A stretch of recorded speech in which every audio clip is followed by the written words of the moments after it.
Hey man, how's it going? Hey Austin, how you doing, man? Doing good, doing good. So yeah, unfortunately we don't got Mike with us today. He's got some other stuff going on. Wasn't able to make it, so it's just you and me on here today. No worries, man. Dude, it's crazy. Philadelphia just issued a water warning. Everyone's Yeah. yeah, it's apparently like a ship tipped over or something in the Delaware River, and a bunch of chemicals got in the water. So they're saying like, go get drinking water. And I'm like, okay, like I have a big like life straw filter I just hung up that I'm using because like charcoal get any of the Yeah, chemicals out of it. But I just went downstairs and man, people are like freaking out. It's been like an hour. that's insane. Jeez. Um, Real quick, I'm gonna do our little intro real fast. Oh yeah, Welcome sure. back. Feel free to cut that out. I didn't know if we'd start recording yet. Okay, No cool. worries. We do this live. I mean, I don't do it live, but you know what I mean. Okay. Um, so everyone, welcome back to Mid Tier Thoughts. Today I am joined by the Men with Green Eyes. So he's sponsored us from a lot of our podcasts on here. He's a really cool guy. Got some really cool stuff. Runs a Night Vision apparel store as well as a lot of articles on Night Vision.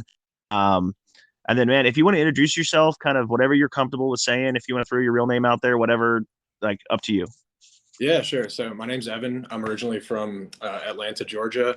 I've been, kind of shooting my whole life. Just kind of, in the last year or two, gotten into doing some more competitive shooting, and just kind of felt like it wasn't everything. Like once I got pretty good at that, I was like, okay, what's the next step?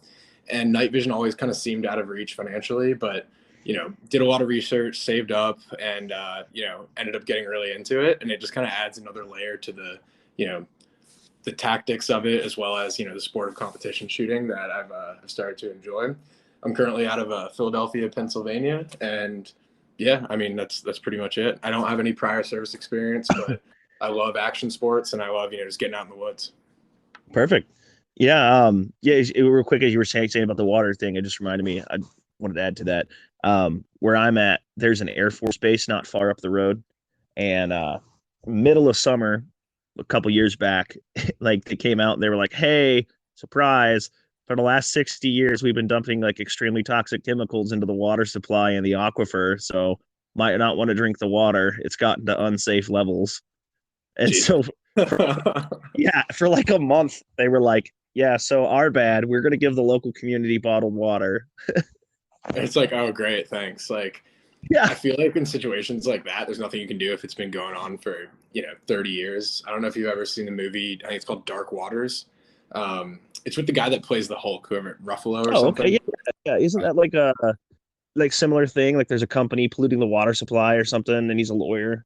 Yeah, but it's a true story. It's about DuPont, which the guys who invented Teflon. Like originally, Teflon was made for the military, and I'm not going to go off on too long of a tangent, but No, go essentially, ahead. they had been knowingly polluted and giving people cancer for years, and kind of paying to have the reports hushed up. Then eventually, this lawyer found it out. Everyone called him crazy, and ended up being true. And just said they had been like knowingly killing people. So I feel like if something like that's going on, you're just kind of screwed. But Yeah. Yeah. I mean, that's like that when that thing happened in East Palestine, Ohio, the train. the train crash, Yeah. yeah. And it's like, yeah, it's terrible and it's absolutely terrible that it happened. But at the same time, I'm like, well, that just another tick on the belt. Right, right. I mean, unless you like but at least then, a massive train crashes and there's some chemicals. Like if you have the means, you can get out of there. If you don't, okay, whatever. But at least you can react. If it's like been Yeah. going on for 30 years and a company's been paying the government to keep it under wraps, like like what are you gonna do about that? You had no idea. It doesn't matter how good of a prepper you are, or how smart you are, or how much money you even have. Like if you don't Yeah. know anything happening, how can you react? Well, especially, when everyone's like, oh, yeah, it's totally safe. It's fine. Everything's good. Everything's good. Like, oh, okay, cool. I mean, I trust these people. It must be good to go. Small town doctor said, it's good to go. But small town doctor now has a vacation home somewhere else because, he's been paid enough to do that. So by that company. Yeah. All It's right. crazy stuff going on. Anyway, man. So yeah, let's dig into it. Yeah. So, okay. So you obviously, you've got a good amount of knowledge on night vision, right? Um, so with that too, like, let's look at it this way. Let's say I'm a dummy. I have not the first clue about night vision, where should I start? Like realistically in that sense, like best bang for my buck, right? Should I be one of those guys that's like, I'm gonna go buy like a $300 crappy digital unit to get me by until I can afford it and figure it out? or should I save up and get good stuff? Like give me kind of a night vision for dummies. How do I get there?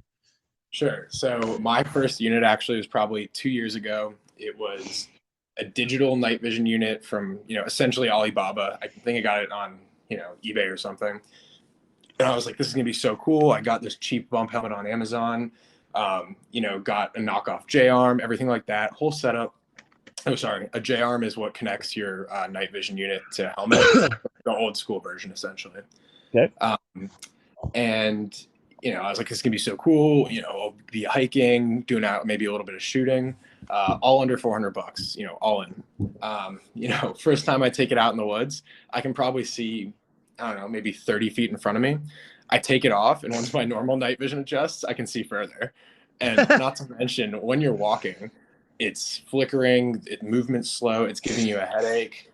It also just it just wasn't any better than just not having anything. Like a better flashlight would have been, 10 times better.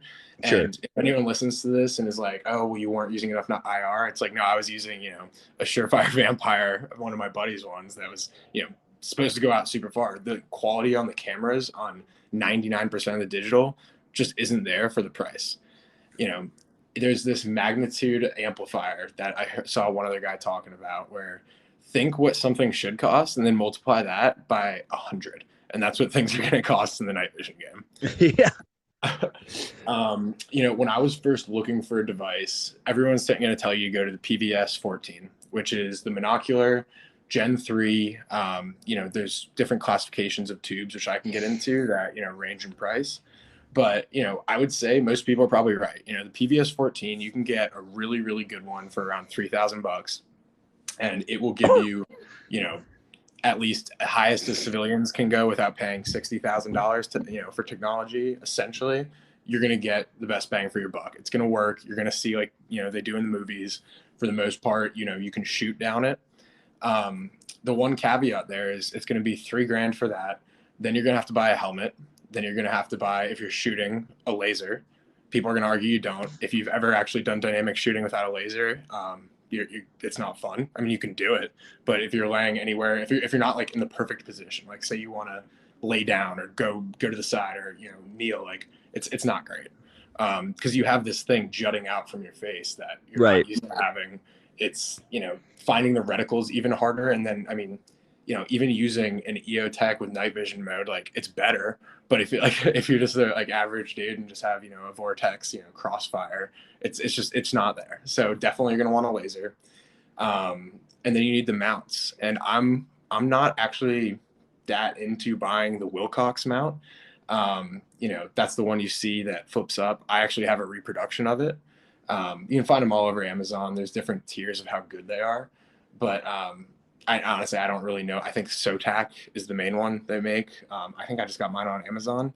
But the real one costs $500 to $600, and it's just kind of like the same. I mean, I'm sure the QC and tolerances are way better, but the only reason they're charging that much is because they don't really care if guys like you and me, Austin, buy it, because they're running off government contracts. Any money they're making off civilians is just, it's That's a cherry extra. top. Yeah. So, when you're looking at that, then you're going to need a helmet too. Helmets, Team Wendy is great. That's what I'm running. OpsCore, which is made by a company called Gentex, is the other one. They're a bit more expensive. You can either go bump or ballistic. You're just starting out. I'm thinking bump is probably what's in your price range. There's a couple other companies out there. I think like Hard-Headed Veterans. They've had some bad press lately, but to be honest, I don't know too much about them. There's also one airsoft bump helmet that's actually gotten pretty decent anecdotal reviews over Reddit, called the MTS Flux. Or MTech PTS Flux. That's it. And I think it goes for $120. I haven't personally used them, but from what I've seen on the forums over the last, I don't know, year, like there's been quite a few people who have been like completely happy with them. The shroud works, things aren't falling off, and it'll hold what you need. So all in, let's just say you get the cheapest laser you can. I'd recommend a Holosun for the cheap end. It's going to be $500, maybe $300 if you find used. You have your helmet. Let's just say middle of the ground, you're spending $250. Your monocular for $3,000. you know, and the mount right there, you're already sitting at like, I don't know, around 4.5. So, I mean, that's what you should expect if you want to get into real night vision. Now, if you're like, man, I can't spend that. I just want to walk around in the woods, hold something. Maybe I want to film too. There are some kind of serviceable digital options. So you have the Opsin and the Aurora, made by Hmm. a company called I'm going to butcher this pronunciation, but Psionics, I think Yeah. it's called. Yeah. I was going Um, to ask you about those. yeah, and I mean, I think they're good at what they are, which is a camera, right? And they have a better frame rate than the ones I was talking about earlier. You know, you can film out of them. I've heard people use them, especially the Opsin, which is kind of new to the market for shooting. But the Opsin comes in at around a 3 grand price range anyway, maybe 2,500. So if you're gonna do that, like you might as well just save up an extra couple $100 and get, you know, get a PVS 14 or just look in the used market and get one for the same price. Yeah, Um, I was gonna say it seems to me that like you know, I know like when the Psionics things came out, it was kind of that was like the big hype for a while was, you know, digital they were marketing it as digital night vision in a way that, you know, you could compete for less money with, you know, like analog night vision. And it seemed like at the hot time everyone was like, "Oh, this is the coolest thing. I go try it." And then the reviews start coming out and it was very similar to where it was like it's good as a camera. Like I wouldn't beat it up. I wouldn't use it for duty use, but if you just want to go film with the boys one night in the woods, like knock yourself out. yeah, and I think that's exactly what it is. I mean, I've heard of people using them and being okay with them, but at the end of the day, like it's person to person. You know, you'll probably get motion sickness, you'll probably get a headache, and to be honest, you're just not seeing as well. Like even without IR, you're not. The Opsin, again, I haven't had hands on that. If anyone's actually interested and really wants to do digital at the top of the line, I think, and I have no connection to these guys whatsoever, but I heard they had a good video. T Rex Arms Yeah. has a pretty good new video out on it. Um, but yeah, and then you know, in the same price range, say you still don't want to get duals, like you don't want to pay twice the price, but you want something maybe a bit more jazzy than the PVS 14. There's something called a Tanto, which is very similar to the PVS 14, but way lighter, way slicker, and fits on your helmet better. And you know, there's a million accessories that you know I'm not going to go into. People will have to do their research, but at the end of the day, those are the two entry level, you know, monoculars to get into night vision. There's one honorable mention I want to say is if you're willing to buy something used, you can find these things called Anvis 6s or Anvis 9s. Anvis is the military designation for night vision while flying. I think essentially that's what it means. So it's for pilots. And you can Okay. actually find green binoculars for around the 4 grand range or 3,500 even. You know, they're old contract tubes, but they're third gen, and they're, you know, from what I've heard, they're pretty decent. They have a different mounting mechanism called a ball detent versus, and you know, it's essentially a ball that smashes into your helmet, the helmet mount versus a dovetail, which kind of slides in. And they are more brittle because they're designed to be used, you know, sitting in a cockpit versus, you know, playing around in the woods or you know, jumping from structure to structure. You know, like they can crack, and that's probably an issue. But if you're just a hiker and want to get some night vision, I would say, you know, best bang for your buck would be a used Anvis model. Yeah, I think that's one thing too that like people you know, we're all looking for a deal, we're all looking for ways to, you know, get the best bang for our buck. And I think that's one thing that especially if you do want to get any kind of serious use out of it, that night vision is easily the most expensive part of your kit. And that's you know, for a reason in the sense that, you know, you want to get quality because especially if you're going to trust your life to this, you know, I like I see videos sometimes where some people are like, you know, they're either preppers or 2A guys or whatever kind of category you want to put people in. And, you know, and they're like affordable night vision and, you know, they're getting some swamp fox, like basically looks like a Star Wars pair of binoculars and they're mounting it to their helmet some kind of jury rigged way. Or, you know, I saw one time, it was like a digital old school Bushnell knockoff of a PVS 14 for like $200, you know, and they market it as like, oh, well, it's better than nothing. And you know, having some experience from the military side with legit night vision, and then some on the civilian side with some of the digital stuff, it does seem to me that digital is advancing faster and might eventually at some point take over analog in the future, but we're not there yet. but that for the meantime, like it just seems like if you want good stuff, you're just gonna have to save up for it. Yeah, no, I totally agree. I mean, people have been saying, when I was like 14, I was playing airsoft, and digital had just come out, and then people were like, "Oh, 3 to 5 years, it'll be there." I feel like people are still saying that even after the Opsin came out. It'll be there in 3 to 5 years. Who knows? I think it definitely has the ability to be there. It could be in 2 years. It could be in 15.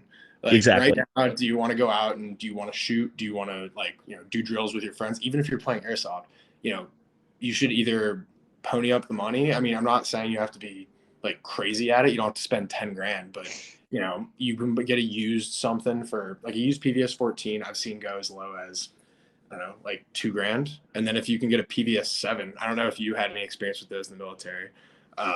But those were kind of the older school, kind of look like a Cyclops. You can get those for 1100. Yeah, those were phased out by the time I got there.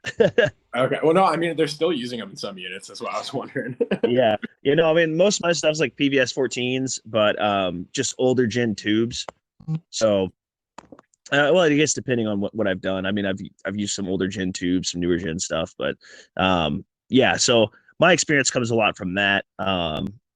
With the night when it comes to night vision, and I liked what you said too about making sure to run a laser, because I think that's one thing too is that like anyone who's ever tried to shoot a lot without a laser, it is significantly easier when you just have a giant invisible laser that points out your targets for you. Then it Yeah, be like, like I think I'm at it. like like, yeah, exactly. It's definitely doable. But night vision is supposed to be like something that enhances you on the battlefield, right? Like, and if it's not and you're just shooting targets, then again, don't you want it to be more comfortable in the best way you can do it? Like if Yeah. you're worried about a force on force where the other team has night vision, I mean, if you're already in a gunfight, the laser is not going to give you away any more than it did before, really, and they're probably going to be using them too, right? And then if it's against someone who doesn't have any night vision, then best part is they can't see them, so it doesn't change. It doesn't change it at all.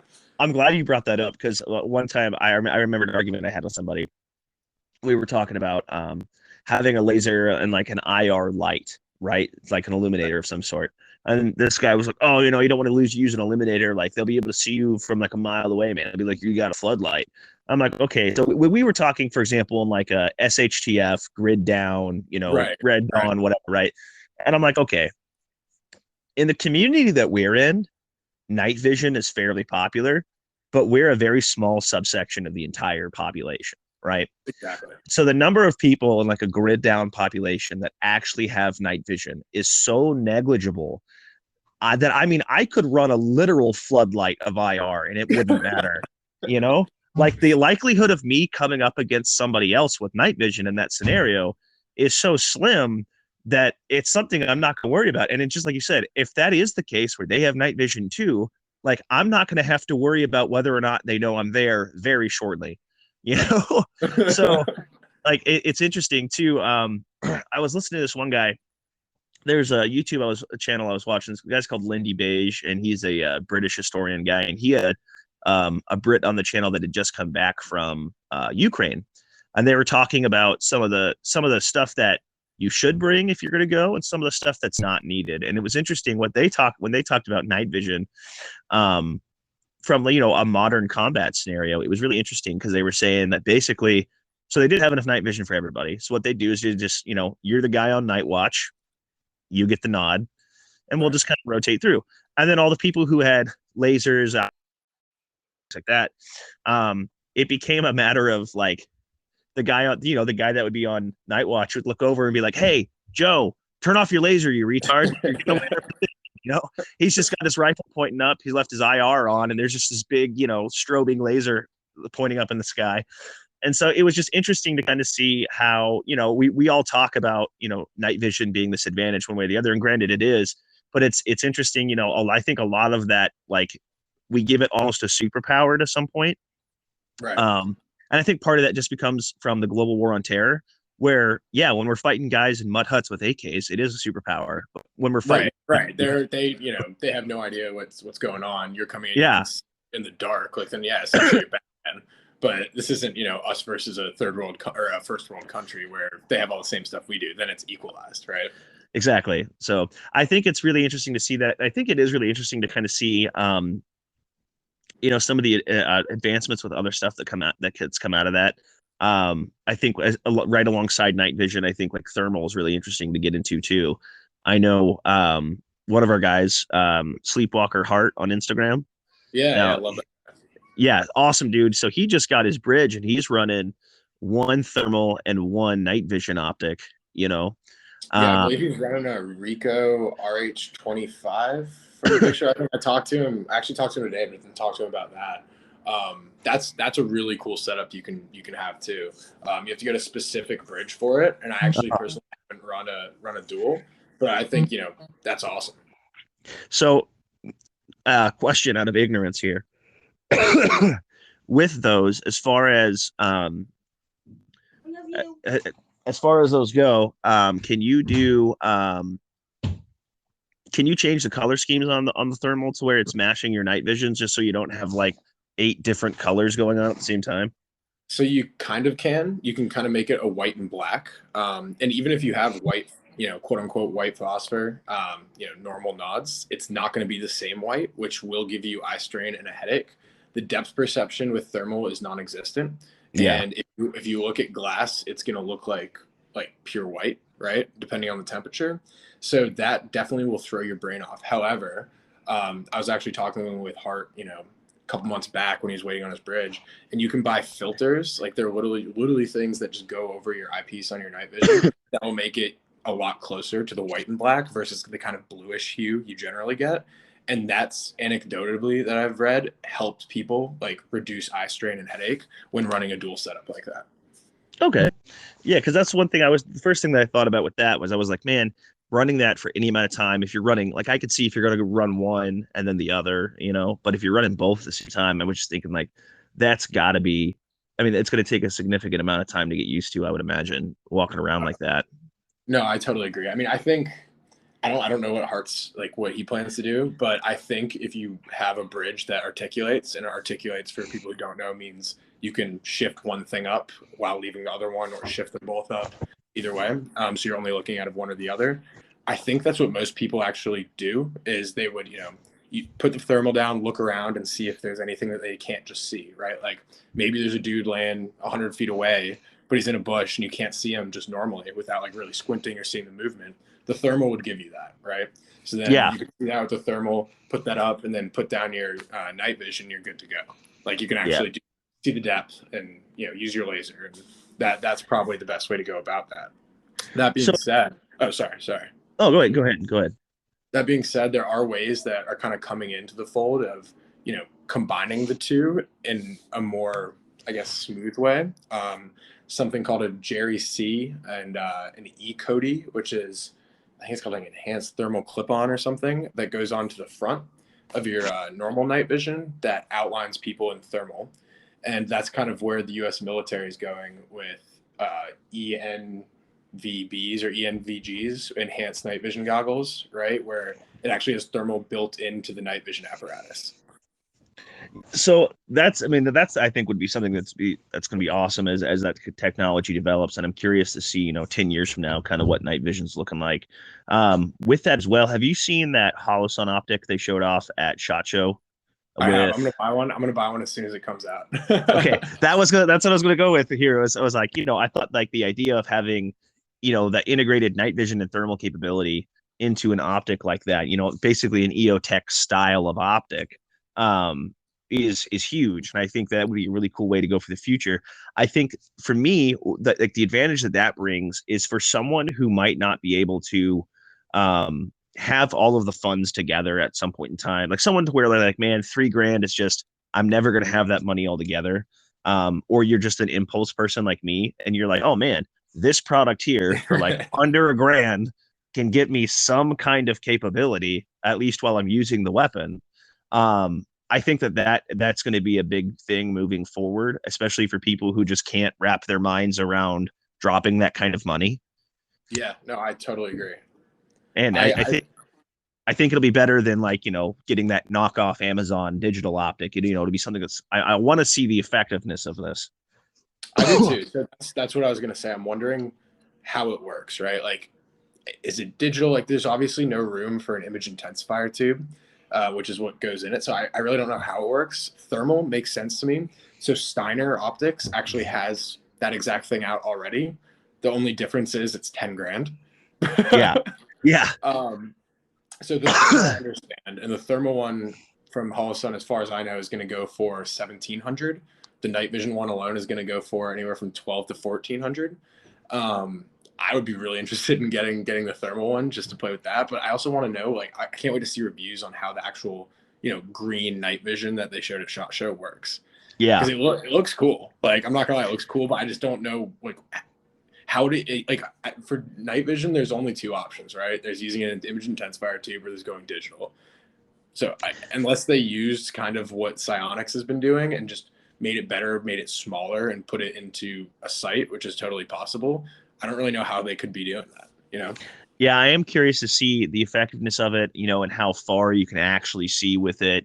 Kind of what all setup goes into it, or if it's going to be one of those things where it's like, hey, we came out with this, but to make it, worth a damn, you have to buy our illuminator and our laser combo and then all this other jazz to make it, one of those things where it's like, oh yeah, we told you it's only one product, but really you got to buy these four other supporting products Right. to make it And then worth at it. that point, it's an Amazon digital hog hunting site. I mean, they sell decent hog hunting Yeah. sites for that are digital night vision for like $500, but then you have to have this big like illuminator mounted on top. I think it's called like a Hogster Pro or something. Yeah. Which is like, okay, those work. That's fine. If you're not fighting against anybody else, you don't care. You can have this clunky thing on your rifle. That works. Yeah. And I was going to get into that a little bit with you. Was your take on, like rifle mounted night vision optics? Because my thing on it is it seems like, you're basically dedicating a platform solely to night fighting, and if you're doing to do something like that, and I guess not night fighting, but just shooting the dark, right? Whether it be hogs, whatever. I don't necessarily think, but like, and I'm talking like, something as simple as like those ATNs or like different companies where, you have, or like, you just have like the digital night vision optics, right? Right. That again, mainly used for like hunting at night, things like that. The thing about those is they can be used during the day too, because they're digital. You can expose them. You can shine them at the sun. Nothing's going to happen, right? It's just yeah. To me, it just seems like, I mean, I don't know. To me, it just seems like having that extra bulk and weight, to where like you're basically making it, you're putting this on there dedicated for that. And I don't know. To me, it just seems like there's better ways to go about that. No, man, I agree with you. The one place I would maybe challenge a little bit, and I was looking at thermals, and I want to get like an AGM Rattler maybe. I was looking at them under 2,500. Like, I already spent a lot of money this year, so I was trying to cut it down a little bit. And you can get like decent a thermal AGM Rattler, like for $2,200, right? And I was thinking I could put that on my longer upper, like my 18-inch AR upper or 308 upper, and then only run that if I want out of the thermal capability. And again, that works during the day as well with thermal. You don't have to worry about exposing it to light. And then I can do a quick swap in my trunk and just throw on 14.5-inch or 16-inch pin weld, and be ready to rock and roll with just a red dot as well. So I think like depending on how many uppers or guns or however you want to do it, it can be worth it. Just depends like how, like, if you want an all-in-one package, I would agree with you. That's not the way to do it. Yeah, I do think it's interesting just to kind of see that. And I think it is interesting seeing, obviously there's a market for people that want night vision capability without having to pay for it. That's why we have all of these digital, like Sightmark and all these other companies that are coming out with stuff, marketing to it, because you've got like, basically the just as good crowd. But yeah, I think that there's definitely, I think that like the argument definitely needs to be made that like, you just need to save up for it if that's what you want. Like if you're the kind of guy who's got 30 rifles and only 2 of them are outfitted, you could probably, instead of buying 15 more ARs with nothing on them, turn around and buy night vision. Yeah, no doubt. Have you ever read the book Prairie Fire? I don't think so. Or Concrete Jungle? It's by this old soft guy, and he actually said what you just said. He's like, the one thing you guys aren't going to want to hear because it's super expensive, but in a shit hit the fan scenario, this is what you're going to want. You would much rather be able to see in the dark and fight against people who, especially if you're in an urban environment, won't have it, than have 5 extra rifles that you just have to leave when you're, bugging out or something, then not, right? Like if you have 5 extra, I don't care if you have, some CAC ARs, like great. Okay, what's it gonna do if you have, Yeah. your wife and 1 kid or 2 kids, and then you have 10 guns? Like you're gonna want You that can only, way to eat their food. You can only carry so much, right? carry one gun at a time, one rifle at a time, right? Like it's not Call of Duty where, you're packing two full-size battle rifles on your back and just swapping instantaneously between them with 400 rounds apiece, you Yeah. know. No, exactly. And for anyone listening who wants to maybe get into this but doesn't want to do the, $3,000, the tubes in the PVS sevens are the same. Well, tube in the PVS 7 is the same tube. I mean, essentially in terms of quality as a PVS 14, and you can get those for anywhere from $1,100 to $1,400, and they will work. Like they worked for, the first quarter of the GWAT with people. Do you want to explain that a little bit? Like when you're referring to tubes and kind of the idea of like hunting down tubes to swap out, for like when people build their own, that kind of thing, like what you're referring to, just so people kind of have an idea, Yeah, yeah. you So tubes are essentially what goes into night vision that makes them work. Like, a PVS 14 is not a tube. A PVS 7 is not a tube. That's the housing that holds it's called an image intensifier tube. And that's what allows you to see in the dark. I'm not, I don't know exactly how they're fabricated, but I know they're made, in vacuum sealed environments with sprays of, precious metals, chemicals, and things that, essentially amplify ambient light around you. So that's where they are, and that's where all the money comes from, because apparently like half of them get thrown out, half of them aren't up to spec. They're like not cheap to make. Like this isn't something that someone's just marking up like an insane price because they can. It's actually really difficult to make quality tubes for you to see. So the PVS 7, which is kind of the original Army one, you've probably seen it in movies. It's what, Call of Duty Modern Warfare 1, I think, had. It kind of looks like you're a Cyclops.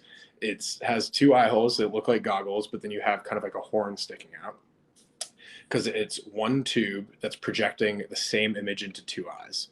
The problem with this is it's in the middle, so it's really hard. It's impossible, essentially, to aim down a sight like you normally would. I'm sure people would say, "Oh, I can do it. I did it," throughout 2001 to 2006. Like, okay, great. Like I haven't been shooting under NOS that long, and I'm sure with enough practice you can get used to it. But you have to aim down the middle of your head to see what you're aiming at. So that's not great. With a PVS 14, that's going to be on one eye or the other, so it makes it a lot easier. So if you don't have a laser and need to aim down a sight, again, not the best way to go about it, but if you need to, it's a lot easier. Those are the two, kind of the iteration after each other. The military used to have the PVS 7s, which is the housing again that puts them in both eyes, with PVS 14, which is a little, kind of looks like a mini camcorder, like one of those old school Yeah. ones that goes in front of one eye. And once you get into tubes, if you're buying them, there's 3 different main companies that make them that you can buy in the US. If you're in Europe, you're kind of shit out of luck. They're ITAR restricted. So, some have come through. There's one manufacturer that is big in Europe, but the prices are insanely inflated. And I don't feel like I know enough about the European market to talk about it. But in the US, you have Photonis being the cheapest. They're technically Gen 2 Plus, because they don't contain a chemical that helps enhance light called gallium arsenide. But they do function really well, and especially in cities, they get Gen 3 performance. I've looked through them; they're clean, they're great, and they're usually $400 to $500 cheaper. And then you have Elbit Systems of America. These guys are middle of the ground, but they're definitely catching up. They just got a huge contract with the Marines, so I think they're kind of trying to become the top tier now. They have their main commercial tube is the XLSH. Don't know what it stands for, but those you'll generally find for, like I said, 3K, 2,800 for PVS 14. Then you have L3 Harris, which is the top of the line, or has been, and those are going to run you 3,600 to $4,000. All these tubes will differ in specification, and just because we don't have that much time, I'm not going to explain everything to you, but the biggest things people look at are SNR, which is the signal to noise ratio. Mil spec is 25. Anything above that, you're gonna be way better than anyone who doesn't have them. 30 is probably around where you start getting like pretty good. And I've seen tubes, like honestly, maybe 1 or 2 that were higher than like 38, 39. But that's like, dang, like you're seeing incredibly clearly. So People, and if we want to, if someone wants to know more about this or kind of read into this, you have articles on your website, correct, about this kind of stuff? yeah, yeah. So go to menwithgreeneyes.com. And if you go to the articles, I have an article on, beginner info, everything you need, explaining the specs and, the different devices I'd recommend. And then if you're like, all right, I got this money saved up, I want to just jump into binos. I would say read the first article so you can understand the specs and helmets, lasers, things like that you might need. But then the different types of binos that you can get, like the different housings have different features that you just got to decide what you want at that point. And then, so let's say, I've been smart. I saved my money up. I got my tax return, whatever the scenario is. I've got my money. I want nods. Where do I go? Where do I go to buy nods? I mean, it's not like I don't want to go to eBay. I don't want to go to Amazon. Like I just want to go to a website and find nods, right? Like what would you say? I know there's a lot of places out there that sell it. I don't have personal experience enough to know like what's reputable. Like what would you recommend, like where to go? Maybe like your top three to go look for Yeah. night vision.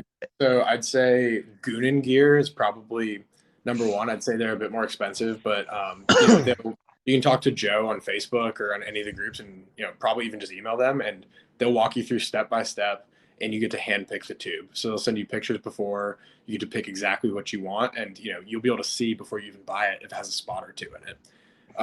Again, I want to caveat that spots, no matter what tube you have, like unless 99% of them will have some slight imperfection just by the way they're made. If you get something completely clean and you can look at a white wall and you don't even see like a tiny like peppering in the like way far corner, good for you. But I've never seen that. So yeah, so Goonin Gear is great. I went with a guy who I just got vouched for from some friends called Rockin' a Night Vision. It's this one dude down in Texas that's just really good at building them and has all the machines to do it. And then the other big guys would be Custom Night Vision and Steel Industries. People have complaints about wherever they go, but for the most part, those are the guys who I know are really active in the community and aren't going to rip you off or steal your stuff. TNVC was the original guys. Their stuff is a bit overpriced in my opinion, and there's been a massive problem with them recently of fraudulent credit card charges after buying from them, and I don't think they've addressed it. So I would, until they can address it and come out to the community and say, hey, we're sorry this happened, like our firewall got hacked or something, I'd say steer clear of them. Yeah, I was gonna say because TNVC is who I wind up seeing all the ads for on YouTube, things like that, and they're the big one that I knew of. So it's good to know that going into that for sure. Yeah, I mean they were the first guys. They were the guys that actually raised awareness in the civilian night vision market. They have some great information out. I've just in the last 2 months there's been a huge problem with that, and I personally haven't heard of them addressing it. So I don't want to talk bad about them. I'm sure they have great stuff, but also their prices are a bit too high for like what the market actually is. Okay. Yeah, and see, and that's the kind of stuff to know is, it's like I know enough to be dangerous. And that's why, it's like if I'm gonna go somewhere, I don't know all these hidey hole websites to go find good stuff from. And so, having an insider track like that definitely helps. Kind of shifting gears a little bit. So for anyone who's unfamiliar, right, you also run a night vision apparel store, correct? Yeah, that's correct. Yeah. So and I've got one of your patches. I know you guys do patches, shirts, flags.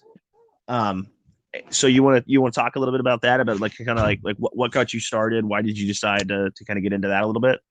Yeah, sure. So, to be honest, I started it in December. It was more so, my company I work for and my main job is based out of London, and the Brits get 2 weeks off for Christmas, like completely off. And so because of that, I got 2 weeks off, and I was just kind of bored and thinking, I was looking at all these forward observation group drops, WRM drops, things like that. And like some of the shirts I kind of liked, but I was like, damn, $70 for like, I know what I know to be like a print on t-shirt. Like you got to be kidding me. So like, yeah, I bet I could make one that's like kind of like as cool, if not cooler, and charge like $25 for it. On each of my things, I make like $2 or $3. Like I don't do it because of that. I do it to pay my Shopify thing. I just think it's fun. Like I love just getting people involved. Running an Instagram page and meeting new people. Like I've met so many cool guys just through that. Like for example, you guys. I never would have talked to you guys had I not started that page. And I hadn't played airsoft in a decade and a half. Some guy who I shipped a patch to, I like, messaged him, I'm like, hey man, you're like 15 minutes away from me. He's like, oh yeah, like, you want to hit the range next week? I'm also doing airsoft on Sunday. You can borrow one of my guns. I'm like, sure. Went and did that. Like, so I mean, it hasn't really been a monetary massive thing for me, but at the end of the day, it's been great just getting more involved in the community. And then on top of that, I got put in a lot of like discords with like a lot of vendors, and I started to hear some information that isn't really public yet, which has been like kind of cool just to feel like to be like inside that stuff. And see, and that's the awesome thing I think about the Instagram, especially in the community where like we're kind of in, and like some of the little bit smaller pages. There's a lot of authenticity to what we do, whether it be your page, my page, Heart, anybody, the other guys. There's there's a lot of authenticity there, and guys just putting out stuff because we want to, right? Just because we enjoy it. If any money is made, that's a happy coincidence, but that's not really where we're at right now, but yeah, I mean, like same thing. I've met some awesome people from doing this. Getting to talk to you. It's funny because actually, Hart's the guy that told me, he's like, "Hey man, this guy's a pretty big fan." So that kind of started the conversation with you and got things going there, and it's just been really interesting, to talk to people all across the country. I would have never had any interaction before that, are some awesome, really authentic, really good dudes with, good ideas, good thoughts out there. Getting involved in some Telegram chats, some Discords with other people, and getting able to spread those ideas has been, from my perspective, I mean, it's just been an awesome way to interact with people and kind of, make friendships and connections that you wouldn't have made otherwise. And to be able to sit down like we're doing here, and you're across, we're about as opposite on ends of the country as we can possibly get. And we're able to sit down here, and talk like this and share these ideas and share ideas with other people who are listening that are like-minded. And I think that's just the awesome part about it, is that ability to be able to connect with each other, build those relationships. And, the kind of the goal that me and Mike had with this podcast, once we kind of got it up and running, was to do more interview style things like this, just to kind of give other people's voices out there, and to shed some light on some of us, some of those of us who have really good stuff going on but might not have the reach that we wish we had, and just to project that out there and push people towards people who have really good stuff to say.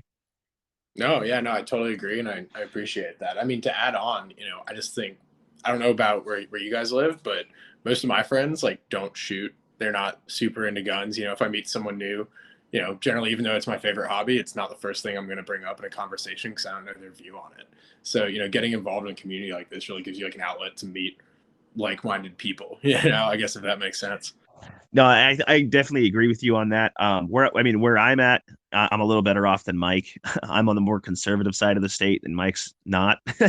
So I get a little more luck with that, with being more gun friendly in my area. So, but no, I mean, I definitely understand that mentality where it's like, in the real world, when you're out there talking to people, there's so many people that have so many different views on things that you almost have to kind of hide that fact at first to kind of see how people are going to react to it.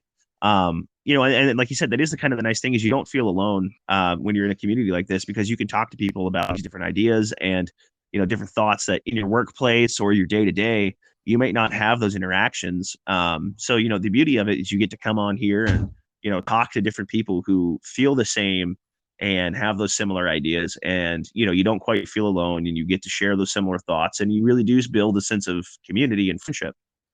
Yeah, no, I totally agree. So, Austin, tell me, when are you gonna get some nods? When are we gonna hit a tournament or something? Okay. So that's the plan. So I got I got this new job with a significantly higher salary than I had before. So as soon as the money's together, man. Thanks. Thank you.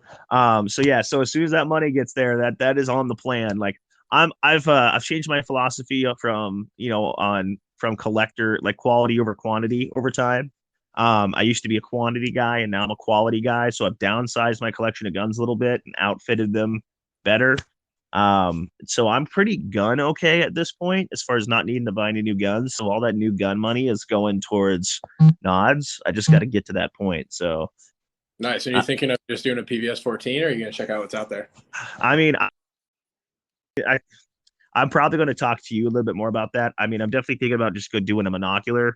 I don't think having the money for binos is going to be in my near future, but that's the thing I want to talk to you more about in the future is whether PVS 14 or whoever else is out there. 'Cause, I mean, that's kind of my thing is like, I know how to use it. I know what it does. Like I can use night vision when it comes down to the finer intricacies of, what type of units are out there. And, this is the pro and con to that one. That's where I refer to you. That's the knowledge I don't have. And that's why I kind of wanted to bring you on here for sure.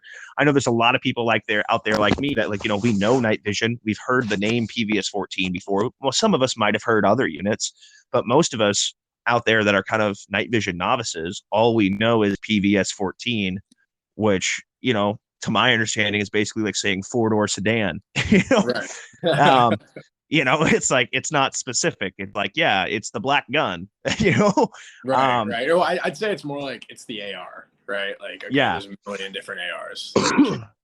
But no, I totally agree. Well, yeah, no, I'm definitely more than happy to help. One thing I did need to say before we get off this is, yeah, if you're looking into it and you are balling on a budget, even if you want to find a PVS 14 for cheaper, I am a big proponent of the Facebook groups. Definitely ask for vouchers if you see someone selling something.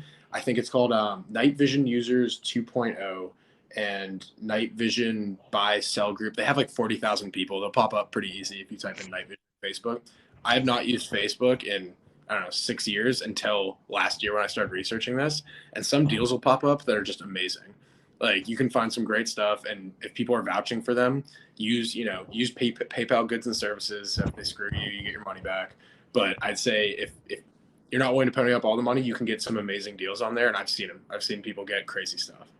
and that's the kind of insider track that I'm looking for. That's the good information to know, because there's a lot of that. That most of us probably would have just gone overpaid and then got credit card fraud.